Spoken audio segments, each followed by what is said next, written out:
సంఖ్యాశాస్త్రరీత్యా మనం మన పుట్టిన తేదీని అనుసరించి మన ఆలోచన విధానం, వ్యక్తిత్వం, గుణగణాలు ఏ విధంగా ఉంటాయి, వైవాహిక జీవితం ఏ విధంగా ఉంటుంది, ఎటువంటి అనారోగ్య సమస్యలు వచ్చే అవకాశం అధికంగా ఉంది, ఎటువంటి స్నేహితులు ఉంటారు, ఇటువంటి అంశాలు గత కొద్ది రోజులుగా శ్రీకరం శుభకరం కార్యక్రమంలో ప్రతిరోజు కూడా చర్చించుకుంటున్నాం. అందులో భాగంగా ఈరోజు 8వ తారీఖున జన్మించిన వ్యక్తుల యొక్క గుణగణాల గురించి తెలుసుకుందాం. అంటే ఏ సంవత్సరం అయినా సరే, ఏ నెల అయినా సరే 8, 17, 26 తారీఖుల్లో జన్మించిన వ్యక్తుల యొక్క గుణగణాల గురించి ఈరోజు పరిశీలన చేస్తూ రేపటి కార్యక్రమంలో వీరి వైవాహిక జీవితం ఏ విధంగా ఉంటుంది, ఎటువంటి స్నేహితులు వీరికి లభిస్తారు, ఎటువంటి వృత్తుల్లో వీరు విజయం సాధించగలుగుతారు, అదేవిధంగా ఎటువంటి అనారోగ్య సమస్యలు వీరికి అధికంగా తలెత్తే అవకాశం ఉంది, ఎటువంటి జాగ్రత్తలు పరిహారాలు పాటించాలన్న అంశాలు తెలుసుకుందాం. ప్రధానంగా 8 అంటేనే మనందరం కూడా భయపడతాం. శనిగ్రహం అంటే కూడా మరింతగా భయపడతామని చెప్పవచ్చు. ఎందుకు శనిగ్రహం అంటే మనందరం కూడా భయపడతామంటే, శనిని ప్రధానంగా జ్యోతిష్శాస్త్రరీత్యా కానీ సంఖ్యాశాస్త్రరీత్యా కానీ చేసుకున్నప్పుడు కర్మాధిపతిగా చెప్తుంటాం. అంటే మన దగ్గర చేసిన కర్మలకు ఆధిపత్యం వహిస్తాడు. దానికి సంబంధించి ఆయన ఒక న్యాయాధికారుల మనం ఏదైనా తప్పులు చేస్తే ఆయన ఆధీనంలోకి మనం వెళ్ళినప్పుడు మనల్ని శిక్షిస్తాడని చెప్పవచ్చు. దీనివల్ల ఏంటంటే మనకు భయం ఎక్కువగా ఉంటుంది. అంటే మనం ఏమనుకుంటాం, నేను తప్పులు చేస్తూనే ఉంటాను కాబట్టి దానికి సంబంధించిన పూజలు, మంత్రాలు, శ్లోకాలు నేను చేసుకుంటాను కానీ నన్ను ఎవరూ కూడా శిక్షించకూడదు అని చెప్పి కోరుకుంటాం. కానీ ఈ శనిగ్రహం విషయానికి వస్తే జ్యోతిష్శాస్త్రరీత్యా అయినా, సంఖ్యాశాస్త్రరీత్యా అయినా, లేకపోతే హస్త సాముద్రికం శాస్త్రరీత్యా అయినా సరే మనం చేసినటువంటి తప్పులను లెక్కించి శిక్షించేటటువంటి అధికారం భగవంతుడు ఆయనకి ఇచ్చాడని చెప్పవచ్చు. దీనివల్ల ఏంటంటే శనిగ్రహం అంటేనే మనం భయపడిపోతుంటామని చెప్పవచ్చు. కానీ నీతి నిజాయితీగా ధర్మబద్ధంగా ఎవరైతే జీవిస్తారో, ఎవరైతే ధర్మశాస్త్రరీత్యా వారికి అప్పచెప్పినటువంటి బాధ్యతను వారు సమర్థవంతంగా నిర్వహిస్తుంటారో అటువంటి వారి జోలికి శని ఏ రోజు కూడా వెళ్ళడం చెప్పవచ్చు. ఎప్పుడైతే మనకు అంటుంటాం చూడండి, నాకు టైం బాగుంది, నేనేం చేసినా చెల్లుతుందనేసి, అది ఆ టైం బాగున్నప్పుడు మనం మంచి చేసామా చెడు చేసామా అన్న దాన్ని మాత్రమే శని లెక్కించాడు. ఆ తర్వాత మనం చేసిన తప్పులను శిక్షించి మన కర్మ ఏదైతే ఉందో దాన్ని తెంచే ప్రయత్నం చేస్తాడని చెప్పవచ్చు. ప్రధానంగా ఈ 8వ తేదీన జన్మించిన వ్యక్తుల విషయానికి వస్తే కష్టపడి పనిచేసే మనస్తత్వం వీరికి అధికంగా ఉంటుంది. ప్రతి పనికి కూడా వీరేంటంటే ప్రధానంగా పోరాడితే కానీ విజయాలు సాధించలేరు. అంటే ఒక్క మాటలో చెప్పాలంటే ఒక గంట సేపులో పూర్తవ్వాల్సిన పని ఈ 8వ తారీఖున జన్మించిన వారికి అంటే ప్రధానంగా 2-3 గంటల పాటు వారు పనిచేయాల్సి వస్తుంది. అప్పుడు మాత్రం తప్పకుండా కూడా విజయం వస్తుంది. ఒక నిత్య సైనికుడైతే ఏ విధంగా మనల్ని కాపాడుతూ ఉంటారో ఆ విధంగా ఈ 8వ తారీఖున జన్మించిన వాళ్ళు ఏంటంటే ప్రధానంగా 10 మందిని కాపాడే ప్రయత్నం చేస్తారు, 10 మందిని రక్షించే ప్రయత్నం చేస్తారు. శని అంటే ప్రధానంగా ఆలస్యానికి ప్రతీకగా చెప్తుంటాం. కాబట్టి వీరి జీవితంలో అనుకున్నవన్నీ కూడా తప్పకుండా సాధిస్తారు, కానీ ఆలస్యంగా మాత్రం సాధిస్తారు. ఇక ఎదుటి వ్యక్తుల్ని ఆజ్ఞాపించేటువంటి శక్తి వీరికి అధికంగా ఉంటుంది. ఎదుటి వ్యక్తుల చేత పనులు ఆజ్ఞాపించి చేయించినటువంటి నేర్పు, దక్షత కూడా వీరికి అధికంగా ఉంటుంది. దాంతోపాటుగా వీరు కూడా ఏంటంటే కష్టపడి కూడా పనిచేస్తారని చెప్పవచ్చు. అంటే కొంతమంది వ్యక్తులు చూస్తే ఉదాహరణ చెప్పంటే 10 మంది చేత ఒక సూపర్వైజర్ అంటుంటాం కదా, అలా పనులు చేయించగలుగుతారు, వారు పని చేయలేరు. కానీ 8వ తారీఖు జన్మించిన వారి విషయానికి వస్తే కష్టపడి కూడా ఒక కార్మికుల్లా కష్టపడతారు. అదేవిధంగా ఒక అధికారులా కూడా ఎదుటి వ్యక్తులను ఆజ్ఞాపించి వారి చేత కూడా వీరు పనులు చేయిస్తారని చెప్పవచ్చు.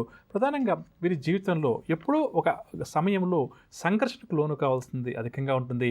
ఏదో ఒక రోజు ఓటమి పెద్ద మొత్తంలో రావడం వల్ల ఆ ఓటమి నుంచి బయటపడడానికి విజయ సాధన కోసం కొన్ని సంవత్సరాల పాటు వీరు కృషి చేయాల్సి వస్తుందని చెప్పవచ్చు.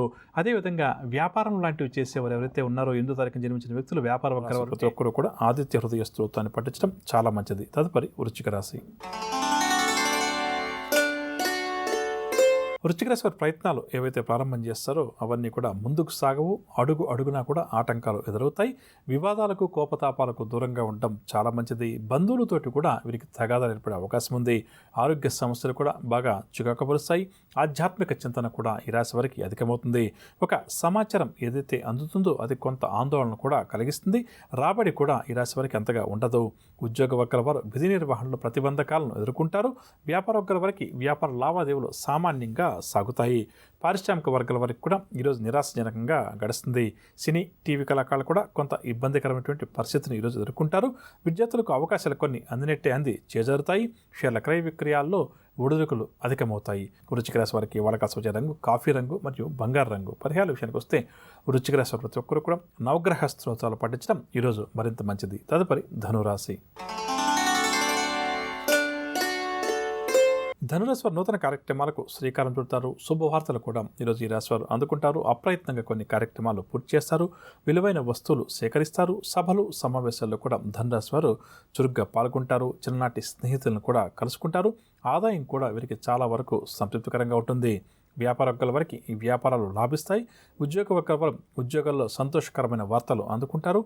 రాజకీయ వైద్య రంగాల వారికి సన్మానాలు, సత్కారాలు, సినీ, టీవీ కళాకారుల అంచనాలు నిజమవుతాయి. విద్యార్థులు కూడా ఈరోజు అనుకూల ఫలితాలు సాధిస్తారు. షేర్ల క్రయ విక్రయాలు లాభసాటిగా సాగుతాయి. ధనురాశి వారికి అవకాశం వచ్చే రంగు పసుపు రంగు మరియు గులాబీ రంగు. పరిహారాల విషయానికి వస్తే ధనురాశి ప్రతి ఒక్కరూ కూడా హైగ్రీవ స్తోత్రాలు పఠించడం చాలా మంచిది. తదుపరి మకర రాశి.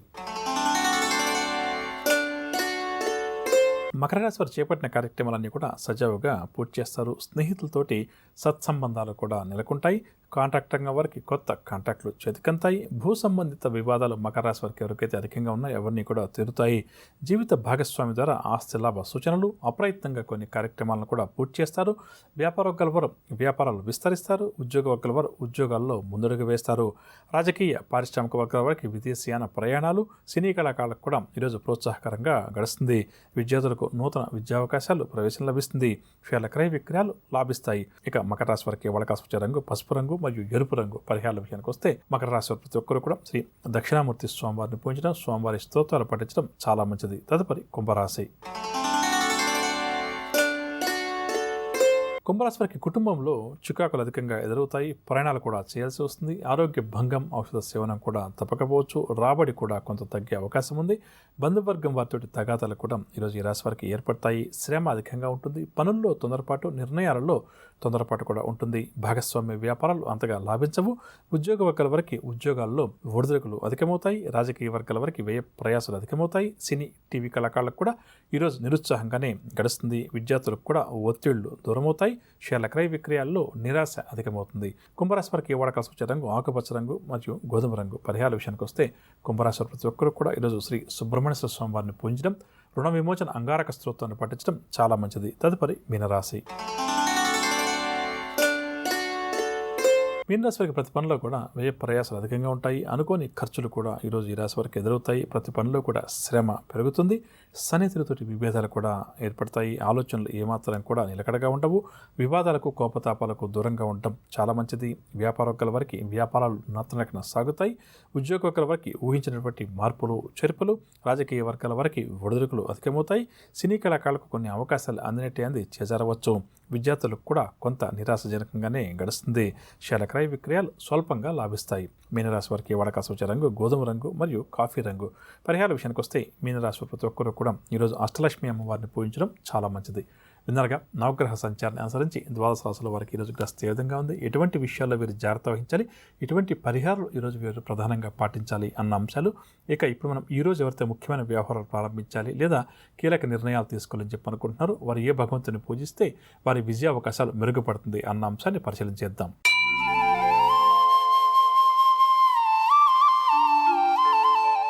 ఈరోజు గురువారం కావున గురుగ్రహ ఆరాధన చాలా మంచిది. జాతక చక్రంలో గురుగ్రహ దోషం ఎవరికైతే అధికంగా ఉందో అటువంటి వారు ఈరోజు గురుగ్రహానికి సంబంధించినటువంటి పూజాది కార్యక్రమాలు నిర్వహించడం మంచిదని చెప్పవచ్చు. ఇక అదేవిధంగా ఈరోజు ముఖ్యమైన వ్యవహారాలను ప్రారంభం చేయాలి లేదా కీలక నిర్ణయాలు తీసుకోవాలని చెప్పి ఎవరైతే అనుకుంటున్నారో అటువంటి వారు దగ్గర ఉన్నటువంటి శ్రీ సాయిబాబా వారి ఆలయానికని లేక దత్తాత్రేయ స్వామి వారి ఆలయానికని వెళ్ళి యథాశక్తిగా స్వామివారికి అభిషేకాది కార్యక్రమాలు నిర్వహించి ఆ తర్వాత ముందుకు బయలుదేరి వెళ్ళడం లేదా కీలక నిర్ణయాలు తీసుకునే ప్రయత్నం చేయడం వల్ల తప్పకుండా కూడా శ్రీ దత్తాత్రేయ స్వామి వారి ఆశీస్సులతో ఈరోజు చేయబోయే కార్యక్రమాల్లో విజయాల మనల్ని అధికంగా వరిస్తాయని చెప్పవచ్చు. నవగ్రహ సంచారాన్ని అనుసరించి ద్వాదశ రాశుల వారికి రేపు గ్రస్త ఏ విధంగా ఉంటుంది, ఎటువంటి విషయాల్లో ద్వాదశ రాశుల వారు జాగ్రత్త వహించాలి, ఎటువంటి పరిహారాలు రేపు వారు పాటించాలి అన్న అంశాలు. అదేవిధంగా రేపు ఎవరైతే ముఖ్యమైన వ్యవహారాలు ప్రారంభం చేయాలి లేదా కీలక నిర్ణయాలు తీసుకోవాలని చెప్పి అనుకుంటున్నారో వారు ఏ భగవంతుని పూజిస్తే వారి విజయావకాశాలు మెరుగుపడుతుంది అన్న అంశం. దాంతోపాటుగా సంఖ్యాశాస్త్రరీత్యా ఏ సంవత్సరమైనా ఏ నెలైనా 9, 18, 27 తేదీల్లో జన్మించిన వ్యక్తుల యొక్క గుణగణాలు ఏ విధంగా ఉంటాయి,